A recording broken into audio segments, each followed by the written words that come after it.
All right, it's another week, another Ask Me Anything happy hour. We've got the Brady Bunch in full force for all of you. So I hope you've got some good questions about how you're not going to lose all your money, how you're going to do what everybody else is unwilling to do, what to invest in, what not to invest in, how to be your own bank, and how to take back control of your money. Get those questions ready. We will be right back after this.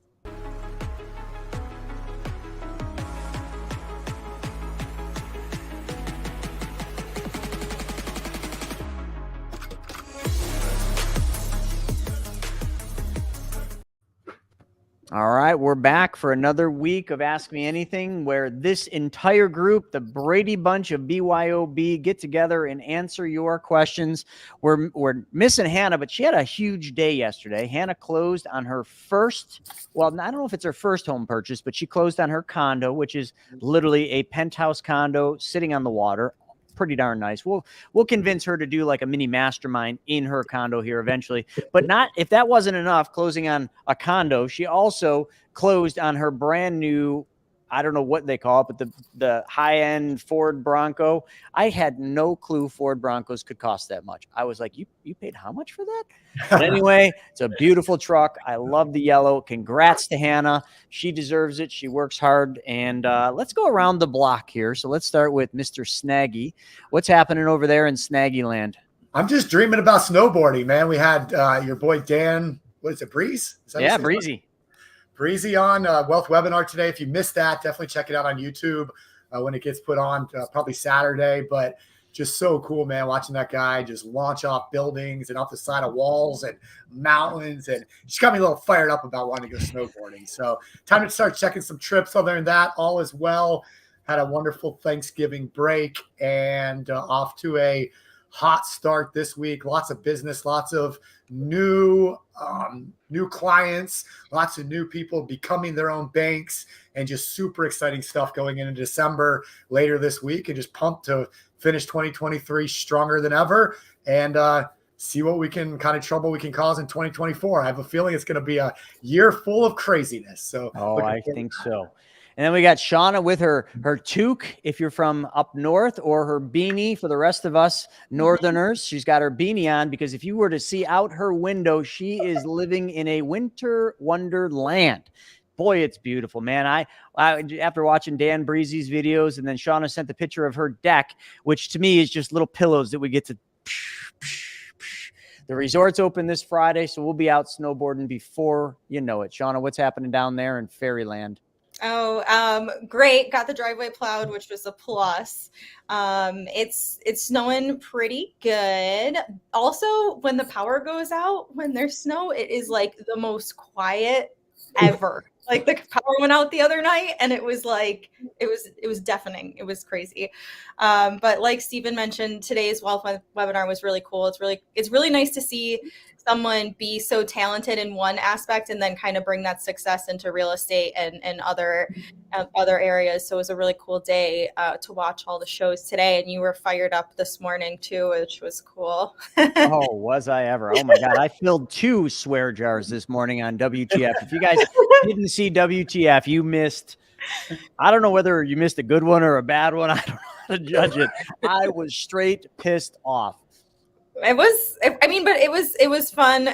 It still is, like, the crazier it is out there, and especially in TikTok land, the better it is in here. And then I'm wearing my glasses. I'm so blind. This is one of those things that I hate, is like how blind I am. Like my face is like smaller through my glasses, if you notice.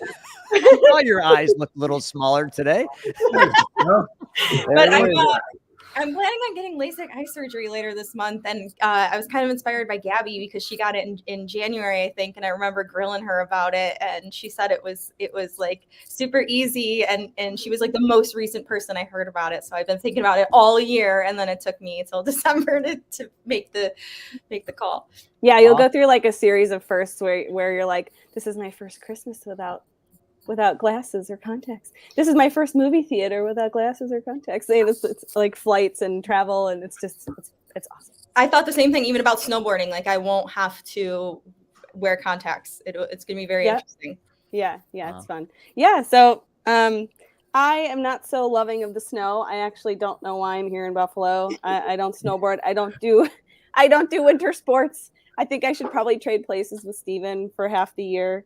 But still surviving, I guess. Actually, it is a good time to it's my hibernation time. Summer is insane in Buffalo because everybody's just rushing around trying to fit like a year's worth of activities into basically 2.5 months, if you're lucky. And so actually winter is kind of like a settle down time. So I'm actually kind of like trying to settle in and start getting the warm, cozy comfort meals started cooking. And yeah, so that's I'm missing the wood burning fire, but that's okay. I'll careful with those wood burning fireplaces. In my neighborhood, a house just burned down and the wife passed away because of a wood burning fireplace.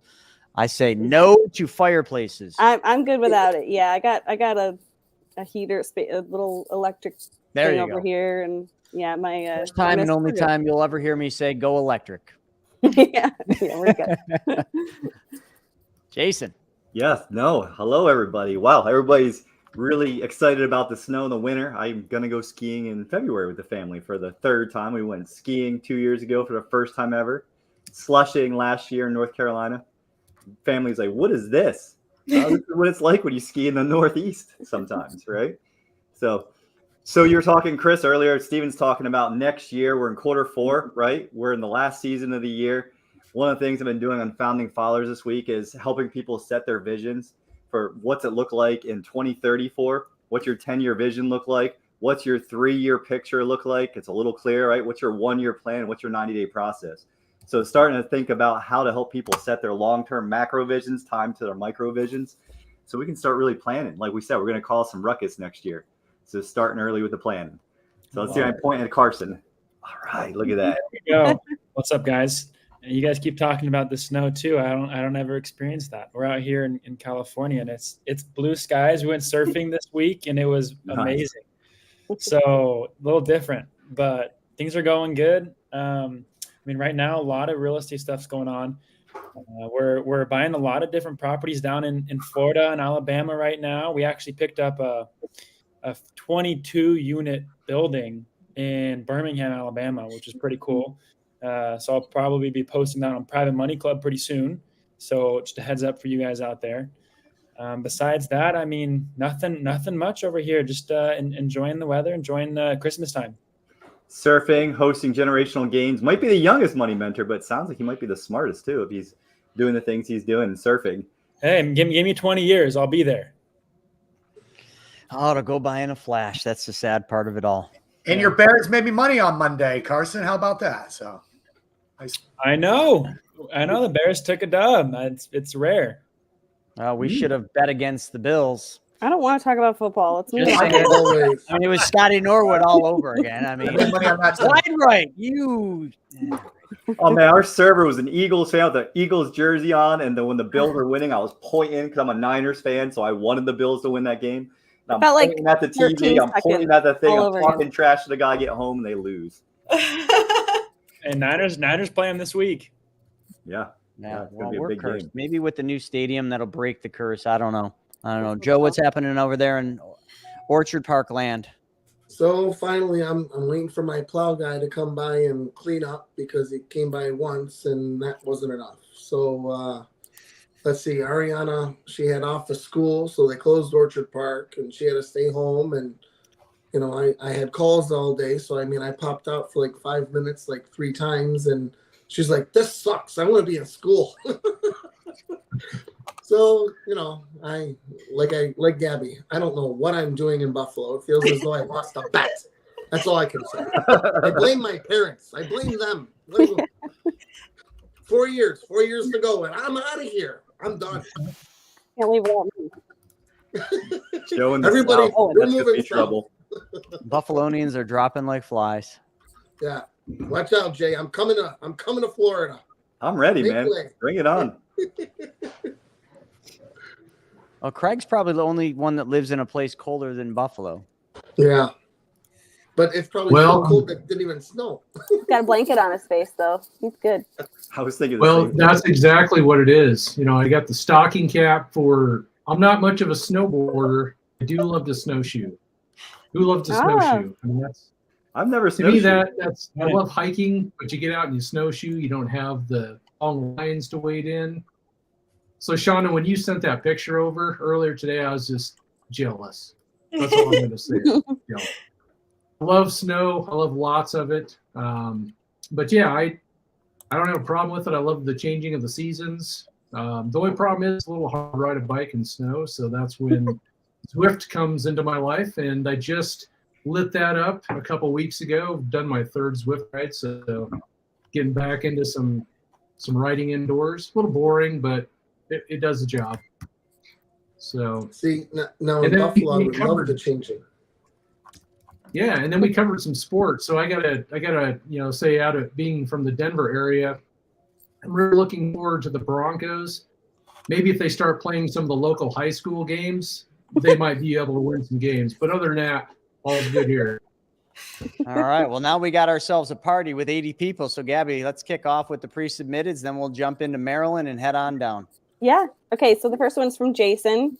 He's asking, when taking a loan against the insurance's cash value, what is the term and interest rate?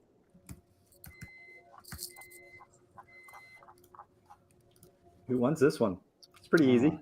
Yeah, go ahead, Jason. Or Shauna. Yeah, Shauna wants it. Give it to Shauna. What was it, 5-ish? Is he talking about the rate from the insurance company? It sounds like he's thinking of a loan the wrong way. That's my interpretation. What is the term? If you're taking a loan against the insurance's cash value, what is the term and interest rate? I'm guessing on the loan. I'm assuming. I That's mean, what there's no term. Like 5 point. Well, yeah, the term is however long you have it out, correct? So that. Yeah, as long as you want to keep it out. Yeah. You can keep it out till the day you die. They don't require you to pay the principal back, although you should, but they don't require it. Can we answer a question with a question? Can we just ask Jason, since he shares an awesome name? Hey, Jason, do the wealthy have more choices? Right. And I don't think he can answer you. If you nodded yes, then that's the answer, right? There is no term, like Sean and Chris just said. You can either pay it back in a structured way, which Chris loves to do, or you can do what Brent does and pay it back unstructured, just throw lumps of money at when you feel like it. Or you could just pay the simple interest at the end of the year. So if you took $10,000 out at 5%, it's $500, right? So pay that to keep it from eating your growth. So there's 3 easy ways to be an honest banker, but you get choices. That's the first thing. And it's like near 5.75, right? Well, the loan interest rate is question. about 5% right now. Actually, it's a little less with some and right at 5 on others. I think Lafayette and One America are just a smidgen under 5 when annualized out. Yeah, One America is over 5 now. Like my policy was under beginning of the year. Patty's was 5.2 ish. So it went up a little bit. But what is the real interest rate if you actually pay your own back? I got a spreadsheet for that. Or actually, a buddy of mine's got a spreadsheet You for got that. a buddy with a beard. Depends on the year, man. Depends on the year. Depends on the repayment schedule. Everybody's always like, why are you so structured with repaying your loans? Because I know the math. That's why. Mm-hmm. So is it possible that a 5% loan could actually be a 3%? It's not It could. possible, or it's not. Yeah, it's factually probable. I think would be the way to say that. Yeah. Cool. Hope that answered your question. All right, what else we got? Raj says, if I understand correctly, your machine employs a whole life policy through a mutually owned contract. I have browsed your website and have not yet come across the eligibility requirements, if any, to procure the suggested whole life policy. Ooh, procurement. Okay, here you go. Hold on. Grab some glasses or a mirror. Do this. Did it fog? Eligibility passed. That's Come a new one. I on. like that. You have to have an A1C lower than a 7. Semantics. That was funny, though. Oh, You know what's funny when you're actually in a red. Your glasses fog. Where did you come up with That would make underwriting so fast, Chris. If you can teach that skill to the underwriters, we'll get this ball rolling. Oh my goodness. I don't. The real answer here is under a certain age, right? Like basically, what is it, like 70 something was like the oldest we've had. I think 78 was the oldest. Yeah, I think I've 78 is the heard. oldest, but there was definitely a high need for the life insurance. It's anything over 70. There has to be a desire for the death benefit because the cash value is not going to be as lucrative. Yeah, so there's a slight age variable there, and then like no major health concerns or previous conditions, but otherwise, then yeah, fog a mirror, like Chris Yeah, said. they're looking. It's all about risk. It's all about risk management with the insurance company. So it's going to be the whole answer, or maybe a more optimal answer. I like the fogging glasses, but I think it's more. They're going to look at your financials. They're going to look at your medical history, your family history. They're going to dive into your behavioral things, some of your decision making, and just different things like that. They're going to make sure that you're a good partner, which is what you want. If you want to be a partner in a mutually owned company, you want a good partnership, and they want a good partner. So They do a soft pull on your credit score, so you can't have any active bankruptcy. It needs to be discharged. If you have a felony, it needs to be for a certain amount of time. A1C less than a 7. I think they do a background check as well. So Yeah, I think at first I didn't really put 2 and 2 together about like the DUIs or DWIs, but then that's like risk, you know what I mean? Like if you've made that decision in the past, that's a risk on your life and others. So that was just like a learning thing as like, a denial came in for that reason. And I was like, what does that have to do with life insurance? So then I was like, oh, it does make sense that, it's a risk.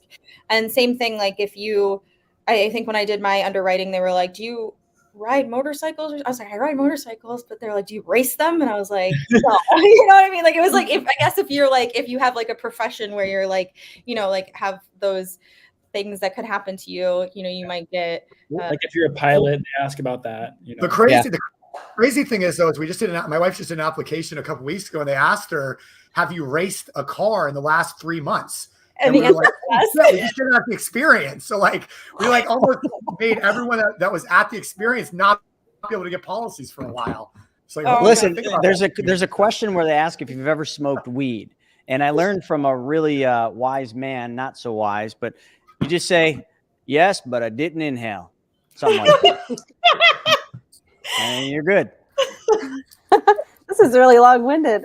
I'm enjoying this.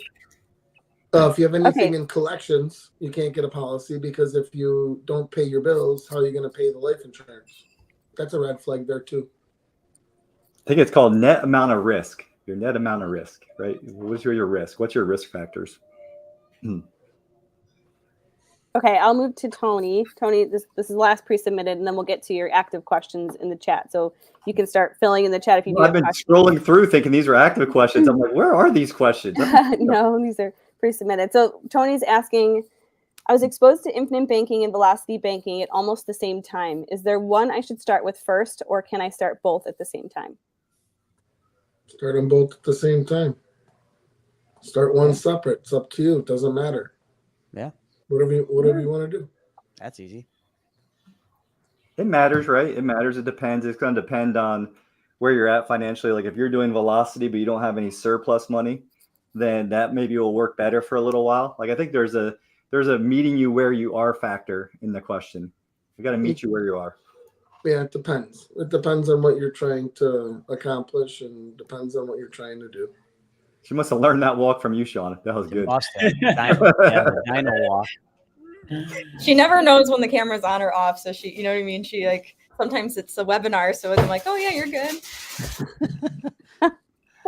All right, Gabby, let's move on through this. It looks like we got a lot of questions.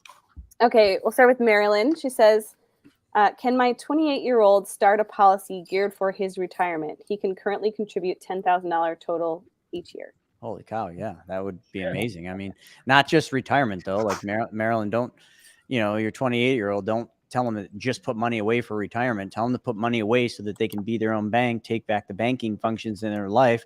And all of those steps will make it so that we don't have to worry about retirement. Retirement will just be an automated thing, because you'll just have so much income coming back in through from all the years of being your own bank.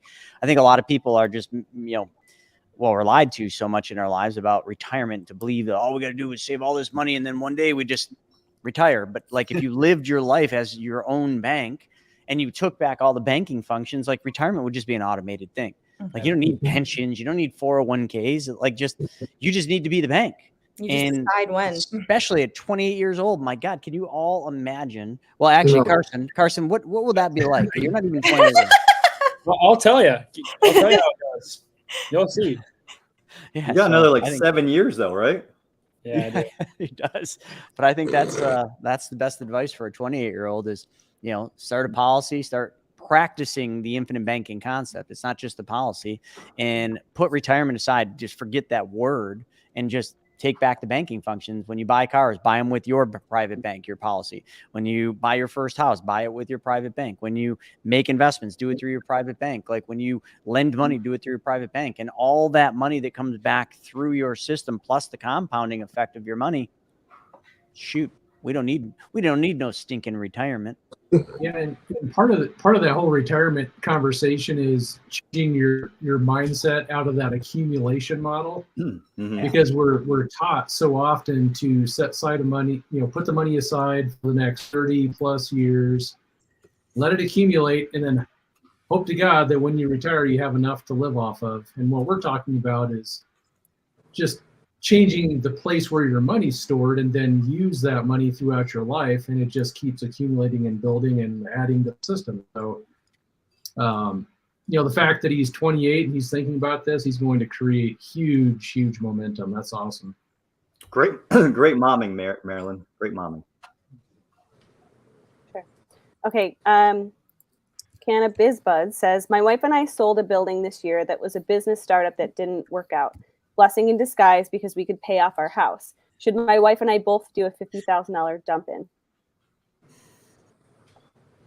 Why would you not? Yeah, depends on which. I don't think it's a yes. I don't think it's a question of should we. It's just, I think you could flip that and say, why wouldn't you? Just asking for a friend. I guess more of the details are important here, but yeah, ultimately. Yeah, where's the 50 coming from? Is that coming from equity? So you took this money from the sale of the building. Yeah, but then I'm guessing they paid the house off, and that's maybe where the money sits right now. I don't know. Yeah, because but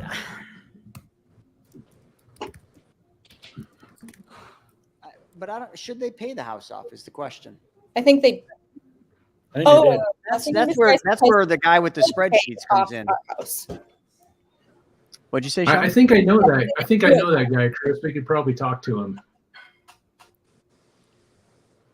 I don't think he did it yet, so he's thinking about it. So instead of maybe he probably has 100 that he could pay off the house for, or they could each do a dump in.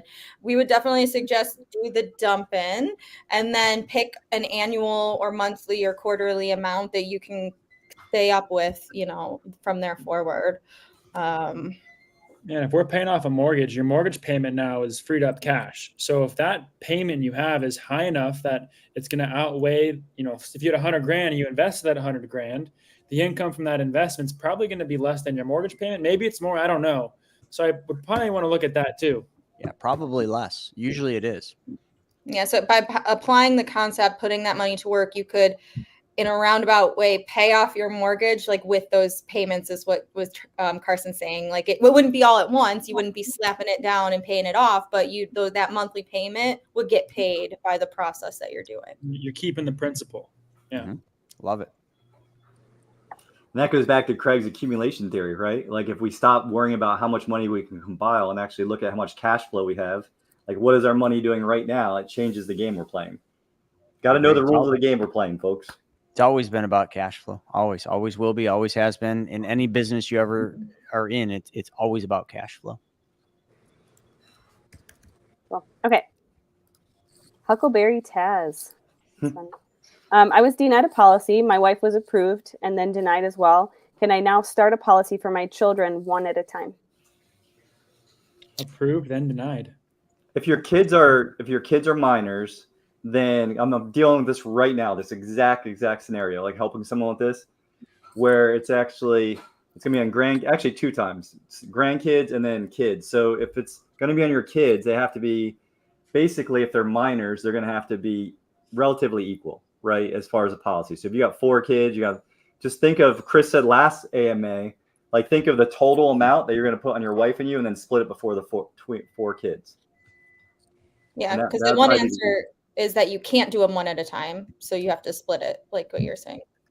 Yes. And the kids. My question is, how do you get approved and then get denied? Yeah, that's I mean, I'm still hung up on that part. Yeah. Maybe I'm just going down a rabbit hole. Maybe they said it wrong. Maybe it was like a pre-approval, gone through the process, and at the end got denied. Maybe that's what they meant. I have a question then. You know how for most instances the kids can only get half of what the parents are insured for because they were formally denied? Is that like rule kind of like taken off? Yeah. So, like the kids, you can get it is. Okay. Yeah. When they're denied, that rule's out the door. Oh, really? Yeah, Okay. for the most part. I mean, but then it still falls back on the parents' income and assets to a certain extent, depending on Like how old the kids are. Human life value. Human life value, yeah. And there's some factors. I'm sure they have a way. Actuaries have a way that they figure everything. But yeah, it couldn't be a determination on the parents since the parents were denied, as long as they can prove that. Okay. So then, to Jason's point, like he said, whatever you were going to do for you and your wife, split that up amongst the 4 kids. All the kids. And if they can get approved for that amount, then that's your plan B. And it might not be equal. Yeah, they have 6 kids, so they couldn't get it themselves, so they split it between the 6 kids. And I have another one actually doing 4 or 5 kids too, so it's quite normal. Yeah, got a rabbit hole part of this question. So this will help me. And this guy who got denied, and along with his spouse, so he was going to put in $10,000 a year with an $80,000 dump in, right? That's what he was going to do. Put 90 in year 1. So now with the kids, he's got 3 of them. He wants to do $5,000 a year times 3, so that's 15, and then dump in the rest for a total of 90. But I was thinking, I was going to ask underwriting, right? Can he even do that with a dump in with kids? I know you can do a little bit of a dump in, but it's usually a small number, right? Like if you do 5 a year, 5 dump in. There is a way. Ask Steven. It's a real pain in the rear end, but it can be done. Okay. We have done it recently. Anyway, we'll handle that offline. It definitely can be done. It's just not a fun process.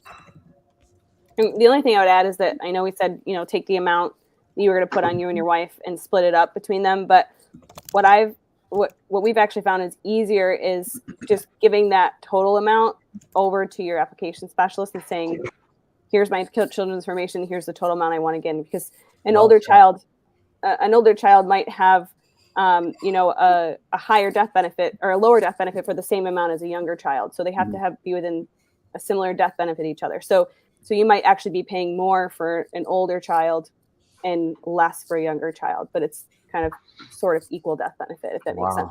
So just give the mass amount you want, and then the applications team will divide it as it needs to be. Look at that. Seeing between the lines. That's compliance 101 for you right there. Like, that was smart. Like, yeah. I just wanted to say, like, don't overcomplicate it. That's like, absolutely the way to do it. Like, that's super smart. Yeah, it's definitely not complicated. Well, actually, our team does complicated stuff. Go to Joe. Okay. That's how much he liked hearing that he might have to do that again. He moved everybody around, had some fun. He's like, I don't want to do that again. Okay, Alexi has a Penn Mutual policy, and they're asking, when should a flexible protection rider fall off the policy? Should this rider always fall off? I think the flexible protection rider, is that the what they call their term rider? I almost need to fact check this first. So if anyone else wants to do it, I'll fact check. That makes me have a question. Do riders fall off automatically, or do you have to request that? No, some do. Only Superman. It looks like that is more like term. I looked it up. Yeah, term rider. Yeah, you beat me to it. So if it's a term rider, it depends on the term. Let's see. It combines permanent whole life with lower cost term. So it's kind of like the LISR with Mass Mutual. It's probably a combination of term and PUAs in a roundabout way. With something like that, you don't typically have to do anything, but usually, and I'd have to check. We haven't done much with Penn at all. Typically you'd want to kind of watch it and try to drop it around year 8 or year 10, but also don't drop the PWA, but just drop the term rider if possible. We'd have to do some more research on that. I don't want to give bad advice.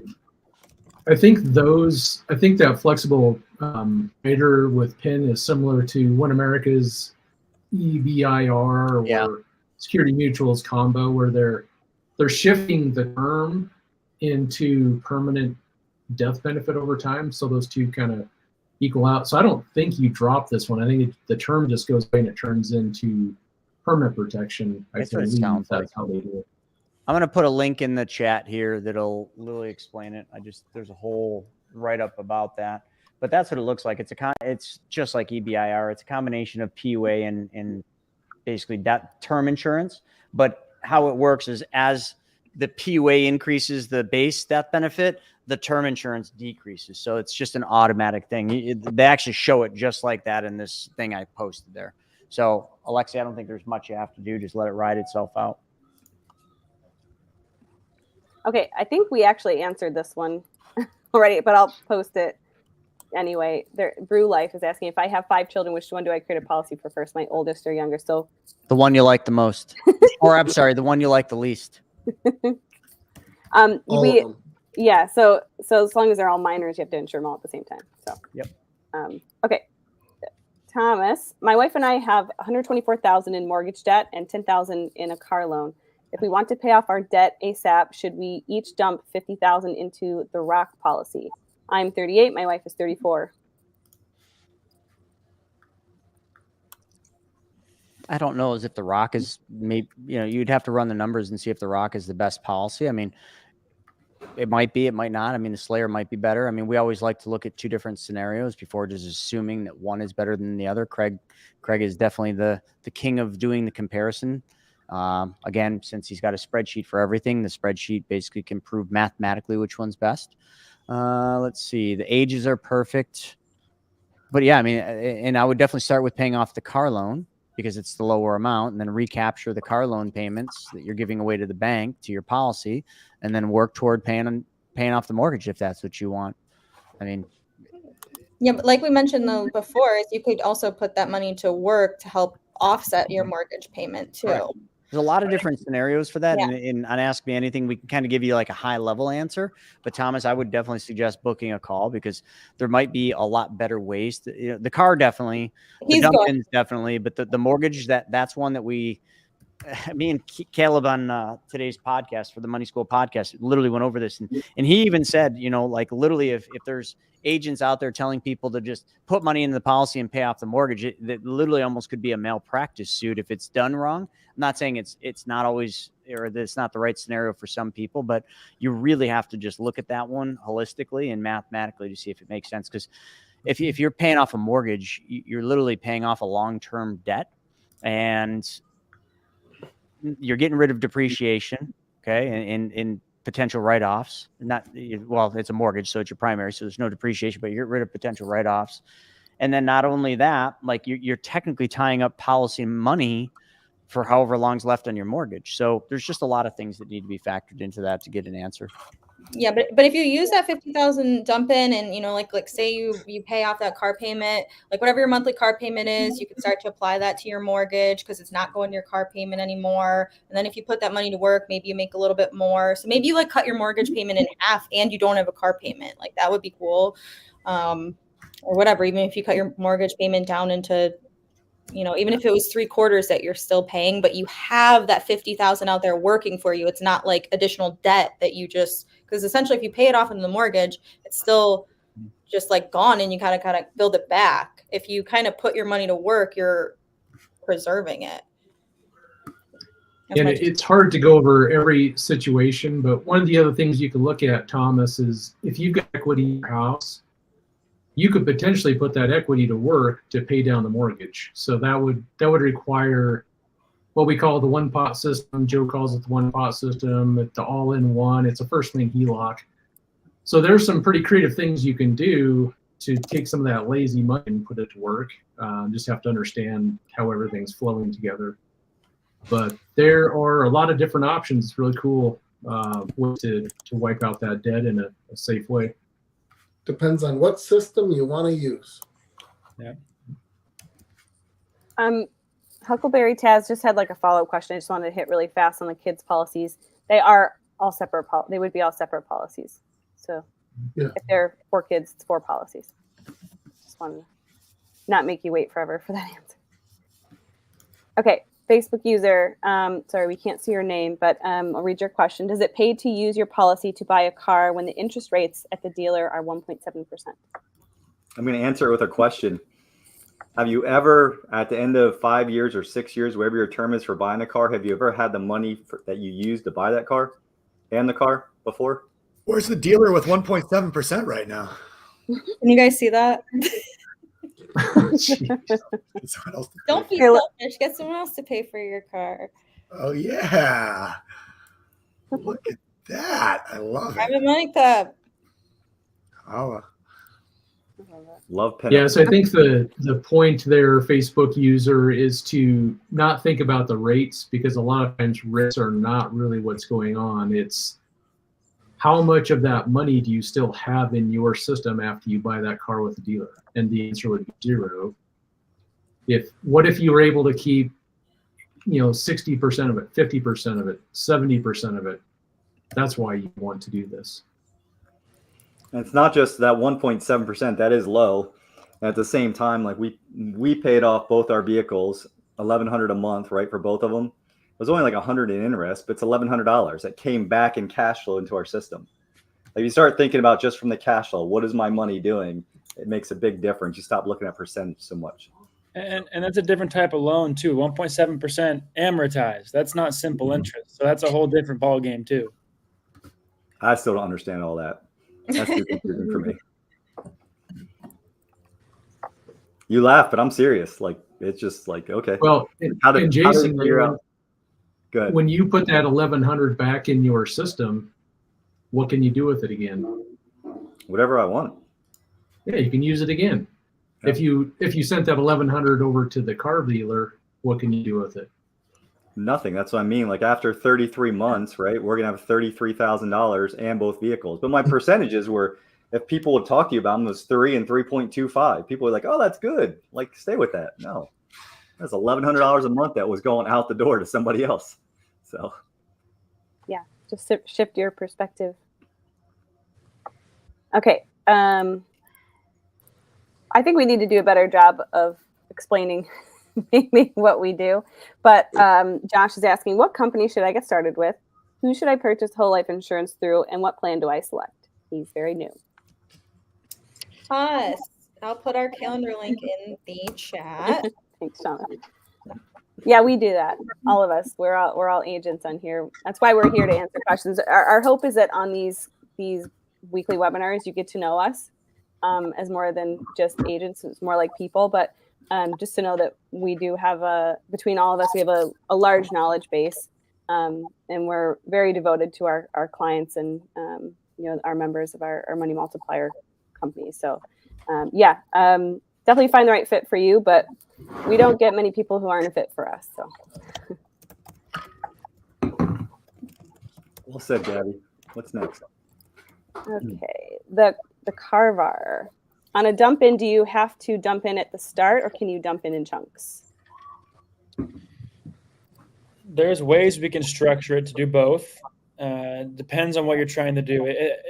You typically would actually have a little bit more of a term cost if you do dump ins in chunks and not up front. So we'd want to look at what the options are of when the money is coming in, what we need to use it for to determine if it would make sense to do the dump in up front or later on. So it probably just depend on the situation. Not all companies can you do it in chunks either, though. I think some companies you have to do it right in the start. I think it also comes down to communication too. Like there's been a couple of mishaps where people, want to do dumps. Maybe they can't do it immediately. Then they sometimes say that they can't, but they have the intention to later. So just like kind of communicate through the process, because sometimes it's almost like a Chinese like finger trap thing. Like kind of once you go far, you kind of can't back up. So just communicate, with what you actually want to do, and communicate it more than once too. And start where you're at today, and you can always build later on in future policies. I So- prefer to do the dumps in the beginning, like Gabby says, do it for today. First thing in the morning, baby. Oh, I thought I was muted.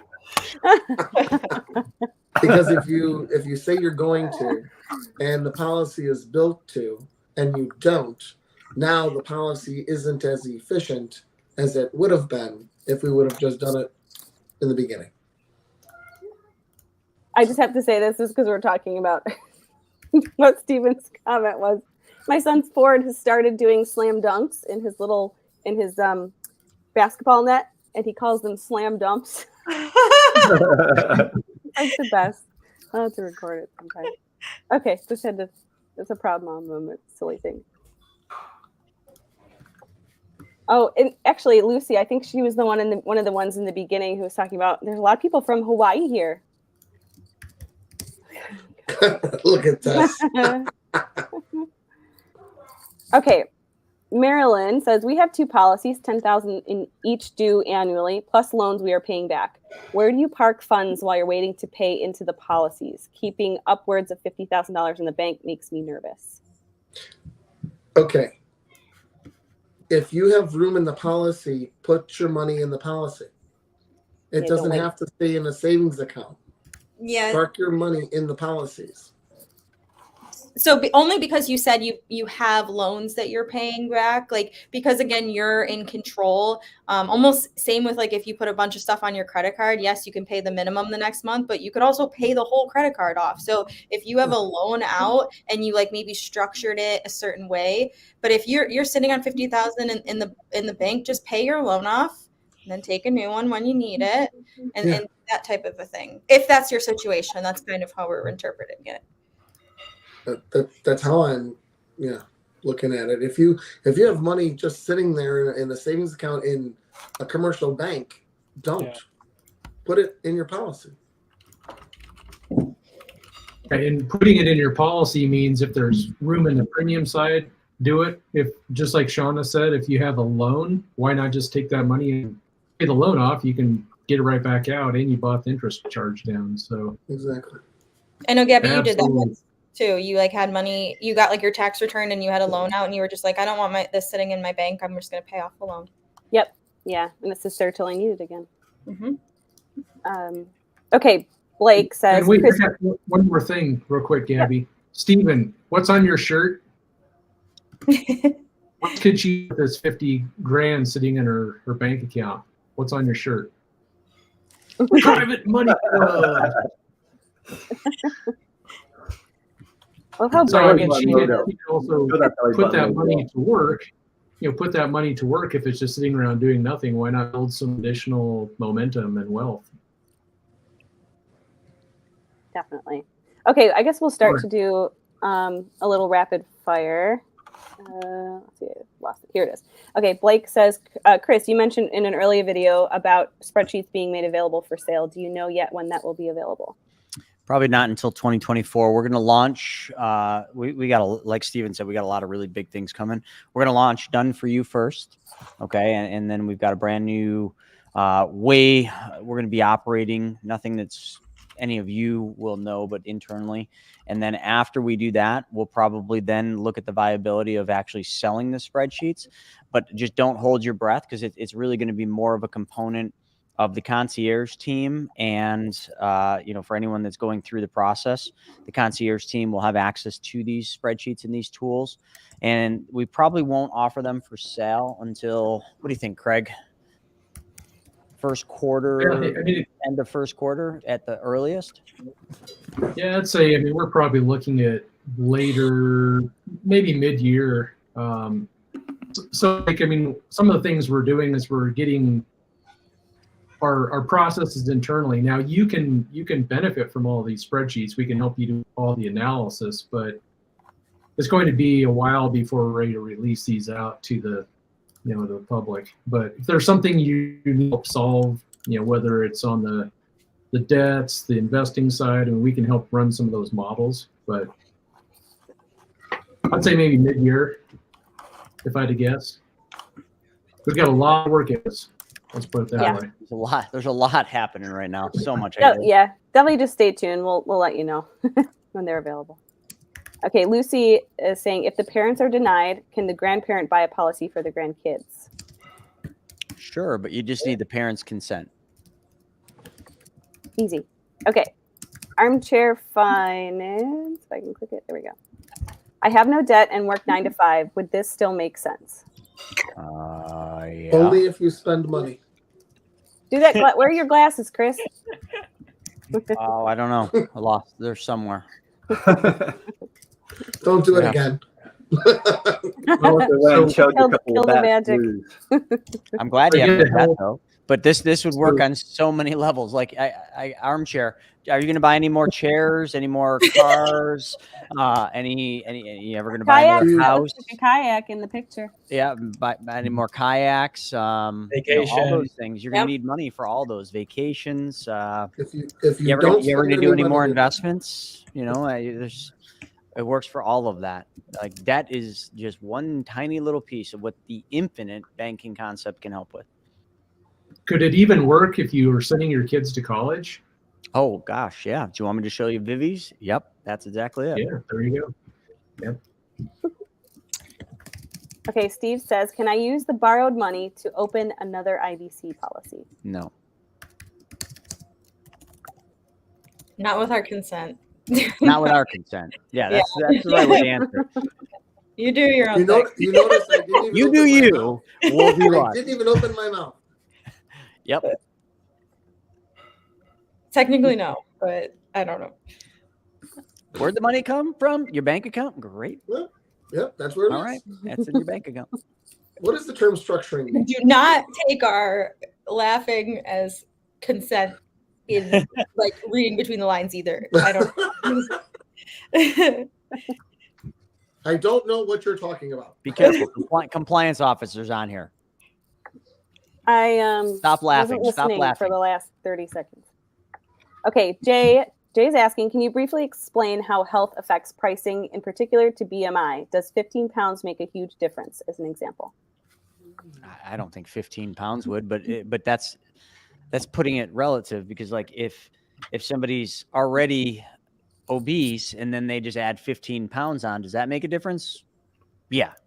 But no, 15 pounds probably wouldn't. I'm just trying to think. Like, I'm like, I think we have a Pretty big graph numbers. somewhere.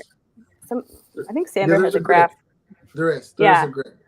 there's we a could graph, look- so you could just look at the BMI and see where if the 15 pounds knocks you into the next height, level, weight, like you go yeah. from preferred to standard, then it's treadmill and salad time for in 15 pounds. My gosh, I don't care who you are. That's pretty easy to shed quickly. Well, the height weight's more of a decline from my understanding. Yeah, You know, as right. far as ratings go, they take everything, but there is a certain point where they just say at that height, that weight, no matter what. Yeah. So that 15 pounds could make a difference there. Yeah, for Yeah, sure. right. So I'm still in the guidelines of standard. Okay. For my height and weight. So there's a So it limit. can't be hard. Let me ask: when you guys That did was your the thing I medical, was asking for, so I was holding it. when all of you did your medical, did they make you take your shoes off, like for the height test? No. So just get yourself some of those like I don't know, Platform shoes. shoes, those Platform shoes. I was Just at saying. home, so Yeah, I was at home. I shoes didn't. aren't on. Now that I think about it. Again, compliance is not listening. Yes. Hey, a couple inches matters, somebody said. That's what she said. That is what I gotta go. Okay. Compliance can't do anything about Steven. Sorry. Huckleberry Taz says about the kid stuff. So I can do one policy for one child age 29, or I still have to do all. No, 29, you could do it just for a 29-year-old, no problem. They're minors. If they're minors, you have to do it for all children. If it's an adult child, no, you're fine. But he can't really do it on the 29-year-old. The 29-year-old has to do it himself and then transfer it over. Yeah, but he or she could be the payor for a 29-year-old's policy for sure, and technically could be the owner with consent of the child. Right from the get-go? The what? right from the No, it would have to beginning. be. It would have Oh, I to thought be. you said gecko. I thought we were talking about Geico, gecko. or- No, they'd have to have that agreement, Joe, where he could be Huckleberry could Correct. be the payer, the Unless son would the be the 20 owner, and then they can change ownership. Just once change it's ownership closed. after issue. Yeah. Unless the Well, Jason. 29-year-old at this point is still dependent financially, but Yeah. hopefully It's They're an not. easy one to do, but I mean, Yeah. just assume that the child, the 29-year-old, is going to be owner and insured until issue, and then change ownership. We've done quite a bit of that. TY, I need to buy $10,000 of home appliances with no payments for 12 months. At that time, should I take a policy loan to pay it off? Heck yeah. Sure. But make sure you look at the agreement. Here's where you got to be yourself an honest banker. You take the 0% financing for 12 months. In the 11th month, you look at the fine print, you see where it's going to revert to. Is it going to go to 29%? You call the company, you find out what the payment would be when it goes off of the 0%. That's how much you pay back to your policy. That's how I would do it. I like the extra step. That's good. Good coaching there. Just got to be an honest banker. Like if you're going to pay the bank X amount, why would you have a problem paying yourself? Somebody, I can't remember what show it was on. Somebody, or no, it was a YouTube. They said, why would you charge they said, this is how they said it. Why would you charge yourself 7.8% when the insurance company only charges 5%? And I'm just like, oh my God. I'm just like, because I would have paid the bank 8.8%. So why wouldn't I pay my bank 7.8% and make more money and have more money? Because it's the same dollars. It has nothing to do with what the insurance company is charging. That's just a barometer. That's just a baseline. So whatever the bank would charge is what I pay them. If the credit card charged me 29% and I pay the credit card off and then I recapture the amount I gave the credit card, I'm effectively paying 29% back to myself. Those are the rules. Now, Yeah. Jason, I think you said it. You make the rules. You can do anything you want. But it's just like, don't say, why would you charge yourself? I'm not charging myself. I'm just being an honest banker and mimicking what the bank was going to charge. That's all. That's all, Chris. That's the hardest thing for people to understand. Like we're all. Dude, I think I'm just too far down the rabbit hole, Jason. I think seriously, I literally am the epitome of the backward bicycle. I cannot ride the regular financial bicycle anymore. I can't even rationalize with people when they say, why would you charge yourself 7.8? Because I get all the money back.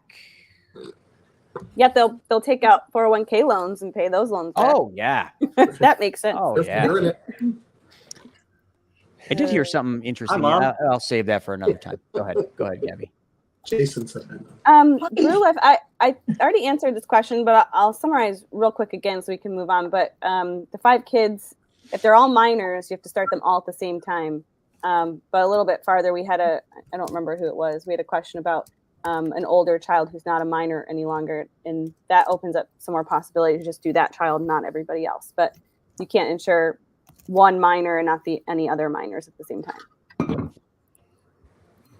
Okay, Tracy says, so a segregated bank account that I put my money into already is going through the machine, my whole life policy, one step, and I'm taking loans out of my policy and paying it all back with interest and still compounding.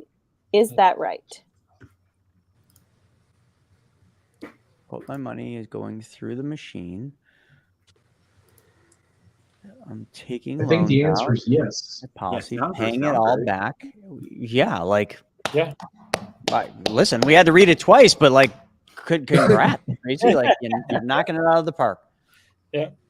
That's it. But it like there's like nothing complicated about that. Tracy's like asking the question, but like she's like, really? It's that? I know she's thinking. She's like, oh my God, it's that simple. Oh, duh. This is what I've always been doing. I've just been writing the check to the wrong bank. Exactly. You've been depositing money in the wrong bank and paying the wrong bank the entire time. Well, I started saying earlier, Chris, it's the people getting used to, hey, I'm the banker and I'm also the borrower. It's being both people at the same time that Listen, I get it. really screws people up. It really is. But eventually you do have that epiphany moment like Tracy did. And you're just like, oh my God, it really is that simple. Actually, I just want to do this one real quick because Huckleberry's been asking kind of questions around the same question, which is totally fine. Definitely, I'd rather you ask more and get clarity. I would say at this point, book a call with the mentor, and then they can help guide Yeah. you through it, because they'll know to ask questions about your children's ages, and Someone want to put the round robin in the chat? And then while you're doing that, I think we'll end on this last question with Josh. He says, if you had $10,000, where would you start? Hypothetically, if you guys had to start over. Oh gosh, I just watched The Wolf of Wall Street, so I'm rethinking everything. I'm just kidding. Oh, if I had 10 grand, where would y'all start? Probably exactly here. I'd find a way to get 10,000 into a policy and then just rinse and repeat and learn the process. Well, it depends on how quickly you need to do something too. Like if you're looking to, just invest the 10 grand for long term, absolutely. If you're looking to get into something, I'd almost spend it on some kind of education to learn wholesaling or something in real estate, so you can go out there and Make really the income. make stuff happen, because you're gonna have to generate income. So it depends on your job. Is your job going to provide you enough to continue to invest and grow wealth, or are you living paycheck to paycheck where you got to go hustle for a while to make extra money to be able to do what you want? So hopefully that helps. That's a really good way to put it. You redeemed yourself, Stephen. That was a good way to end. I pop in good ones every now and then. I don't know. The reason you guys keep me around. All right, there's a couple other questions, but we are a little bit over time. So if anybody wants their questions answered, if you pre-submit, you get first priority on the call. And then the sooner you're on, the sooner you ask your question, the sooner you get in the queue. So next week, this time every week, 4:30 Eastern on Wednesdays, make sure you're back here. If you didn't get a question answered, just save it for next week, or put it in this pre-submitted question link. Thanks for your comment, Brad. All right. Well, with that being said, that wraps up another week, another Ask Me Anything happy hour. And until next week, we will see you then. And hopefully next week for WTF, I'll be a little calmer. Hope you all enjoyed. We'll see you then.